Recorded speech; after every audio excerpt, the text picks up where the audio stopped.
Hello friends, welcome back in my YouTube channel. और आज की इस वीडियो में मैं आपके साथ शेयर करूंगी कि एक्सेल में फाइनल सैलरी शीट कैसे बनाते हैं, जिसे हम अटेंडेंट शीट भी कह सकते हैं। ठीक है, तो एक्सेल में इसे कैसे बनाते हैं, इस वीडियो में मैं आपको यही बताऊंगी और इस वीडियो में आपको पूरे अच्छे से तरीके से बताने वाली हूँ। तो वीडियो को एंड तक जरूर देखिएगा, क्योंकि तभी आपको समझ आएगा ना कि इसे कैसे बनाते हैं। तो चलिए स्टार्ट करते हैं। सबसे पहले आपको लिखनी है हेडिंग्स। हेडिंग्स में serial number, employee name, employee ID, designation यानी कि कौन से पद पर काम करता है कंपनी में, डे और डेट लिखना है। उस कॉलम को अब ऐसे ही छोड़ देना है। आगे आपको लिखना है डे, यहाँ पे डेट के लिए ये कैसे लिखते हैं मैं अभी आपको बताऊंगी आगे। उससे पहले आप ये देख लीजिए कि आपको लिखना है प्रेजेंट। जब ये सारी चीज़ें लिख लेंगे तो फिर absent, leave, half day, of, जहाँ ऑफ मतलब जिस दिन छुट्टी होती है। बेसिक सैलरी, बेसिक सैलरी क्या है, पर डे सैलरी। डीए यानी कि dearness allowance. TA travelling allowance. HRA house rent allowance. ये सारी चीज़ें आपको लिखनी हैं जो कि हमें कंपनी की तरफ से मिलती हैं बेसिक सैलरी के मतलब अकॉर्डिंग। ठीक है, उसके बाद आपको पीएफ ईएसआई जो कि हमारे डिडक्ट होते हैं वो लिखने हैं। उसके बाद टोटल पेड सैलरी और नेट सैलरी। ठीक है, ये सारी हेडिंग्स लिखने के बाद आपको फिर यहाँ पर डाटा फिल करना स्टार्ट करना है। सीरियल नंबर लिख लेने हैं। एम्प्लॉय नेम जो है वो लिख लीजिए। एम्प्लॉय आईडी, डेजिग्नेशन में जो बंदा जिस पद पर काम करता है वो लिख लीजिए, जैसे कि अकाउंटेंट, हेल्पर, इलेक्ट्रीशियंस, अकाउंटेंट जो भी हो वो लिख सकते हैं। उसके बाद आपको लिखना है मंथ, और यहाँ पर आपने ये डेज लिख लिए हैं यानी कि मंडे ट्यूसडे। लेकिन मैं यहाँ पर बनाना चाहती हूँ कि कौन से मंथ की, यानी कि अगस्त की बनाऊँ तो कैसे करना है हमें। तो हमें क्या करें, यहाँ पे सबसे पहले आप जिस महीने की लिख रहे हैं वहाँ पर उस डेट डेट और मंथ लिख लीजिए और ईयर भी। ठीक है, तो मुझे अगस्त की चाहिए तो मैं अगस्त का महीना लिख लूँगी। लेकिन ये आप लिखने से पहले एक चीज़ का ध्यान रखिए कि आपको जो यहाँ ये डेट, मंथ और ईयर लिखने हैं, ये आपको अपने कंप्यूटर के अकॉर्डिंग लिखने हैं। अकॉर्डिंग से यहाँ मेरा मतलब है कि जैसे किसी कंप्यूटर में पहले डेट शो होती है, फिर बीच में मंथ होता है, फिर ईयर होता है, और किसी किसी में पहले मंथ शो होता है, फिर डेट होती है और फिर ईयर। तो मेरे कंप्यूटर में पहले मंथ शो हो रहा है, फिर डेट है और फिर ईयर है, तो मैंने उसी के अकॉर्डिंग ये लिख लिया है। यानी कि 8वां महीना है, पहली तारीख है और 2023। ठीक है, ऐसे यहाँ आप यहाँ भी लिख लीजिए। क्या लिखेंगे, 8वां महीना है, दूसरा 2 तारीख और ये 2023। ठीक है, अब मैंने ये लिखा। लेकिन हमारा ये जब आता है जब हमारे पास स्पेस कम होता है, स्पेस पूरा चाहिए, तो आपको यहाँ से स्पेस आप बढ़ा सकते हैं। माउस से डबल क्लिक करिए तो ये आपका स्पेस बढ़ जाएगा। ठीक है, बढ़ गया। अब आपको क्या करना है, इन दोनों को सिलेक्ट करना है, क्योंकि हम चाहते हैं कि मेरी डेट और जो महीना है वो ही शो हो, ये ईयर शो ना हो। तो इसके लिए आपको कंट्रोल 1 प्रेस करिए। कंट्रोल 1 प्रेस करेंगे तो आपको ये बॉक्स खुलेगा। इसमें आपको कस्टम पे जाना है। कस्टम पे जाएंगे तो यहाँ पर आपको सैंपल में जो आपने डेट यहाँ पर दी है वो दिखाई देंगी कि महीना पहले दिख रहा है और जो हमारी डेट है वो बीच में है और ईयर बाद में है। यहाँ पर आपको टाइप में दिख जाएगा MD डबल, ये 4 बार 4 लिखा है यहाँ पर। तो आपको सिर्फ क्या चाहिए, हमें चाहिए डे और मंथ। तो आपको सिलेक्ट करना है जहाँ एक D लिखा है और 3 बार M लिखे हैं, उसे सिलेक्ट कर लीजिए। मैं फिर से बता देती हूँ, डी और 3 बार एम। डी खाली अकेला है और एम 3 बार है, उसे सिलेक्ट करके ओके प्रेस करिए। देखिए ये मेरा आ गया है। अब आपको यहाँ से सिंपली ड्रैग करना है ये जहाँ तक आपको ये लेना है। ठीक है, ये देखिए, क्योंकि जो अगस्त है 31 का होता है, तो मैंने यहाँ पर 31 ले लिया है। आगे देखिए, ये आपको ये आ गया हमारा। लेकिन यहाँ पर ये देखो ऐसे हैज़ आ रहा है, इसका मतलब यहाँ पर स्पेस इतना नहीं है जितना हमारा ये यहाँ पर लिखा है, तो इससे हम स्पेस बढ़ा लेंगे। माउस से डबल क्लिक करिए तो इस तरह से आप सारे स्पेस को बढ़ा सकते हैं। अब आपने यहाँ पर डेट और मंथ तो लिख लिया, लेकिन यहाँ पर जो आपके डे हैं वो भी आपको लिखने हैं। वो आप कैसे करेंगे, तो आपको यहाँ पर एक बार कैलेंडर से चेक कर लेना है। तो आपको कर लेना है कैलेंडर से चेक। चेक कैसे करेंगे, आपके कंप्यूटर में जो कैलेंडर है यहाँ से चेक कर लीजिए। जैसे कि यहाँ पर आप यहाँ पर अगस्त में देखिए कि जो 1 तारीख है वो ट्यूसडे की है, तो आपको ट्यूसडे के अकॉर्डिंग लिखना है। तो यहाँ पर आप क्या करेंगे, TUE लिखिए और ड्रैग कर दीजिए। तो ये आपके सारे जो डेज हैं वो आ जाएंगे। ड्रैग करिए जहाँ तक आपने ये डेट ली है। ठीक है, यहाँ तक ओके। इस तरह से आप यहाँ पर डेज़ भी ला सकते हैं और जो मैंने डेट और मंथ के लिए बताया है, इस तरह से आप डेट और मंथ ला सकते हैं, ठीक है?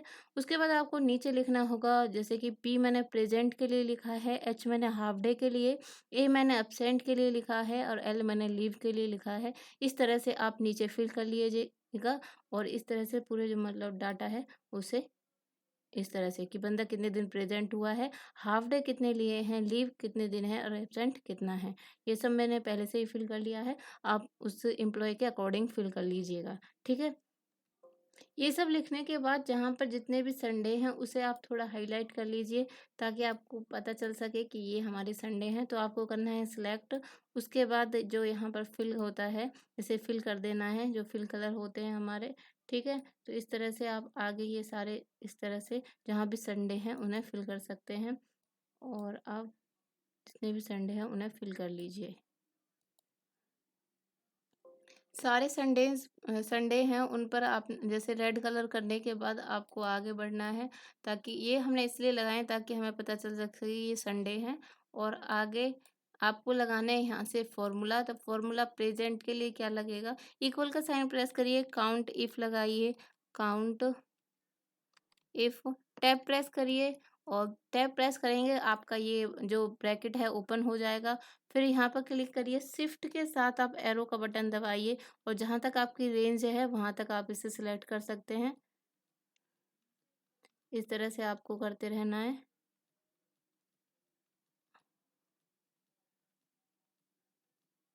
ठीक है, तो मेरी रेंज यहीं तक थी तो मैंने सिलेक्ट कर लिया। उसके बाद कॉमा दबाइए और फिर इन्वर्टेड कॉमा के अंदर आप पी लिख दीजिए। प्रेजेंट के लिए कर रहे हैं हम तो हम पी लिख देंगे और फिर शिफ्ट को के साथ ब्रैकेट बंद करिए, एंटर प्रेस करिए तो ये मेरा जो प्रेजेंट है वो आ जाएगा। क्या किया था यहाँ पर देखिए, इक्वल का साइन प्रेस किया, काउंट इफ लगाया, रेंज को सिलेक्ट किया, कॉमा लगाया, इन्वर्टेड कॉमा के अंदर हमने लिख दिया पी और हमने फिर ब्रैकेट बंद कर दिया, एंटर प्रेस किया तो हमारा जो प्रेजेंट है, जितने भी दिन ये जो एम्प्लॉय है प्रेजेंट है वो यहाँ पर आ जाएगा।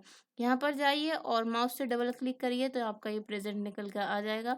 अब यहाँ पर मैं आपको एक बात बताना चाहती हूँ कि अगर आप इसे यहाँ पर क्लिक करते हैं और रेंज को सिलेक्ट करते हैं, शिफ्ट को दबा के और एरो का साइन से जाते हैं तो आपको टाइम लग जाएगा। तो अगर आपको इजी भी करना है, टाइम तो नहीं लगेगा, बट फिर भी अगर आप इजी करना है तो आप क्या करिए, एक बार देख लीजिए आपकी रेंज कहाँ से कहाँ तक है।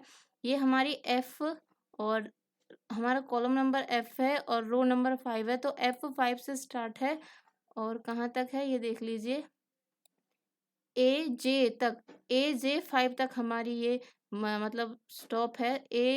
F5 से AJ5 तक ये स्टॉप है, तो आप इस चीज़ को ध्यान रख लीजिए। अब आगे देखिए कैसे लगाना है। एब्सेंट लगाना है, इक्वल का साइन प्रेस कीजिए, काउंट इफ का, काउंट इफ इसलिए लगा रहे हैं क्योंकि हमें वो काउंट करके दिखा रहा है, ठीक है? उसके बाद आप ब्रैकेट ओपन करिए। अब हम रेंज या तो आप शिफ्ट के साथ एरो के बटन से आप इसे सिलेक्ट कर लीजिए या फिर आपको रेंज याद है तो आप रेंज को लिख लीजिए F5, ठीक है? उसके बाद AJ5, ठीक है? और कॉमा लगाइए, इन्वर्टेड कॉमा के अंदर क्या लिखना है आपको, ए लिखना है, क्योंकि एब्सेंट के लिए शिफ्ट के साथ ब्रैकेट बंद करिए, एंटर प्रेस करिए तो ये आपका एब्सेंट आ जाएगा। यहाँ पर माउस से आपको डबल क्लिक करना है तो ये आपकी मतलब जिसने एम्प्लॉय ने एब्सेंट ली है वो आ जाएगी। उसके बाद आपको लीव लिखानी है तो लीव का भी फॉर्मूला इसी तरह से, फिर आपको लीव लिखानी है तो फिर से आपको काउंट इफ का फॉर्मूला लगाना होगा। काउंट इफ लिखिए, टैब प्रेस कर दीजिए और यहाँ पर रेंज लिखिए, रेंज आपको याद है तो वो लिख लीजिए। कोलोन का साइन लगाना है, AJ5 लिखिए, जहाँ तक आपकी जो रेंज है वो ख़त्म है वहाँ तक और फिर कॉमा लगाइए। जैसे ही आप ये रेंज लिखेंगे आपको यहाँ पर देखो ये सिलेक्ट हुई आ रही है आपकी, तो ये आपकी सिलेक्ट हुई आ जाएगी। मैं पहले से दिखा देती हूँ, ये देखिए A5 से सॉरी F5 से और हमारी AJ5 तक ये सिलेक्ट होकर आ गई है, जबकि मैंने यहाँ पर सिर्फ लिखा था क्योंकि मेरे को याद है। उसके बाद इन्वर्टेड कॉमा के अंदर आपको L लिखना है और शिफ्ट के साथ ब्रैकेट बंद कर दीजिए, एंटर प्रेस करिए, ये आपकी लीव आ गई है। यहाँ से माउस के साथ आप डबल क्लिक करेंगे तो ये आपका सबकी जो जितने भी एम्प्लॉय हैं निकल कर आ जाएगी लीव, जितने भी दिनों की उन्होंने लीव ली है। उसके बाद हाफ डे निकालना है तो आपको फिर से इक्वल का साइन प्रेस करना है, काउंट यहाँ पर लिखना है काउंट इफ़, टैब प्रेस करिए, ब्रैकेट ओपन हो जाएगा। रेंज को सिलेक्ट कर लीजिए या फिर अगर आपको याद है तो लिख लीजिए F5, कॉलन का साइन लगाइए AJ5 तक और कॉमा, इन्वर्टेड कॉमा के अंदर आपको H लिखना है और ब्रैकेट बंद कर देना है। हाफ डे में मैं आपको एक चीज़ बताना चाहती हूँ कि हाफ डे जब आप करते हैं तो देखिए, कोई भी चीज़ है, अगर आप हाफ डे का मतलब आधा होता है और आधे और आधे को पूरा जोड़ देंगे तो तभी एक बनेगा। तो इसीलिए हम इसे डिवाइड करेंगे 2 से, ठीक है? क्योंकि अगर हमने 2 हाफ डे लिए होंगे तभी हमारा 1 दिन की एब्सेंट मानी जाएगी, वो 1 दिन की बन जाएगी। तो इसलिए मैंने डिवाइड बाय 2 ले लिया है। एंटर प्रेस करेंगे तो ये हमारा हाफ डे निकल कर आ जाएगा। यहाँ पर आपको क्या करना है, माउस से डबल क्लिक करिए, सबके हाफ डे निकल कर आ जाएंगे। उसके बाद ऑफ के लिए आपको फिर से काउंट इफ़ का फॉर्मूला लगाना है। काउंट इफ़ का फॉर्मूला मैंने आपको बता दिया है, क्योंकि हम काउंट करना चाहते हैं, ठीक है? तो इसलिए हम काउंट इफ़ का फॉर्मूला लगा रहे हैं, काउंट इफ़, ठीक है? उसके लिए आपको पहले काउंट इफ़ लिखा, फिर जो टैब प्रेस किया, ब्रैकेट ओपन हो गया, रेंज को लिख दीजिए अगर आपको याद है तो AJ5, ठीक है? कॉमा, इन्वर्टेड कॉमा के अंदर अब की बार आपको कुछ नहीं लिखना, बस खाली छोड़ देना है।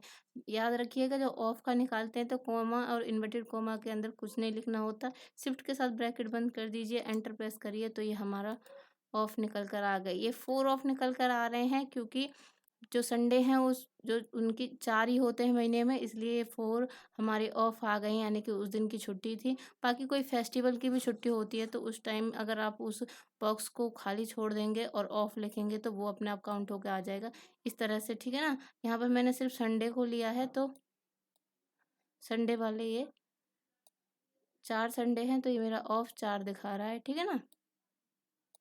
इस तरह से। उसके बाद आप यहाँ देखिए, मेरे present absent leave half day of निकल कर आ गए हैं, जो कि मैंने फॉर्मूलाज के थ्रू निकाले हैं। आगे देखिए, बेसिक सैलरी हमारी ये है, तो हमें पर डे की सैलरी निकालनी है। उसके लिए इक्वल का साइन प्रेस करिए, बेसिक सैलरी को सिलेक्ट करना है और हमें क्या करना है, डिवाइड करना है 30 से, क्योंकि हमें 1 दिन की सैलरी निकालनी है। एंटर प्रेस करिए तो ये हमारी 1 दिन की सैलरी निकल कर आ गई। उसके बाद आपको माउस से डबल क्लिक करना है तो ये आपकी पर डे की सैलरी निकल कर आ जाएगी।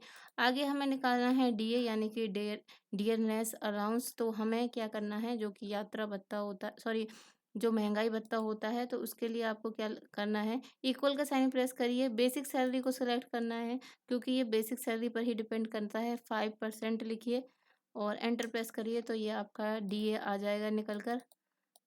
टीए निकालना है, यानी कि ट्रैवलिंग अलाउंस, तो यहाँ पर इक्वल का साइन प्रेस करिए, बेसिक सैलरी को ही सिलेक्ट करना है क्योंकि ये इसी पर डिपेंड होता है। 5% लिखिए तो ये हमारा आ जाएगा टीए। तो फिर यहाँ पर माउस से डबल क्लिक कर लेना है, ठीक है? उसके बाद आपको एचआरए लिखाना है, यानी कि हाउस रेंट अलाउंस। तो इसे आप क्या कर सकते हैं, इस तरह से निकलेगा, पर मैं आपको एक साथ निकाल के दिखाती हूँ ताकि आपको डबल प्रेस ना करना पड़े। इक्वल का साइन प्रेस करिए, बेसिक सैलरी को सिलेक्ट करिए और मल्टीप्लाई का साइन लगाइए, 5% लिखिए और कंट्रोल के साथ एंटर करिए तो ये सबका आपका निकल कर आ जाएगा, ठीक है? इस तरह से आप एक साथ भी सबका निकाल सकते हैं। जितने भी एम्प्लॉय का निकालना है उसी कॉलम को पूरा सेलेक्ट कर लीजिए, ठीक है? फिर से आपको क्या करना है, इक्वल का साइन प्रेस करना है। ये पीएफ और ईएसआई हमारे डिडक्ट होते हैं, लेकिन ये भी हमारे बेसिक सैलरी पर डिपेंड होते हैं, तो हम इसे भी इसी तरह से करेंगे। इक्वल का साइन प्रेस किया है, बेसिक सैलरी को हम सेलेक्ट करेंगे, मल्टीप्लाई का साइन लगाएंगे, 10% लिखेंगे, एंटर प्रेस करेंगे तो ये हमारा पीएफ आ गया है।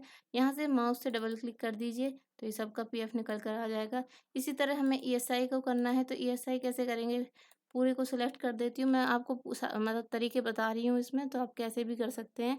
तो इक्वल का साइन प्रेस किया, बेसिक सैलरी को हमने यहाँ पर सिलेक्ट किया, मल्टीप्लाई का साइन लगाइए, 2.5% लिख दीजिए, कंट्रोल के साथ एंटर करिए तो आपका ये यहाँ पर सबका एक साथ आ जाएगा। तो आप यहाँ पर ध्यान दीजिएगा कि जो मेरा कंट्रोल के साथ एंटर ज़रूर करना है। अगर आप पूरे एक साथ लगाना चाहते हैं, सभी पर जो फॉर्मूला लगाया है और वो सभी पर एक साथ लग जाए, तो आपको कंट्रोल के साथ एंटर करना है। आप पूरे को सिलेक्ट करिए, फॉर्मूला लगाइए और कंट्रोल के साथ एंटर करिए तो सब पर एक साथ आ जाएगा, ठीक है?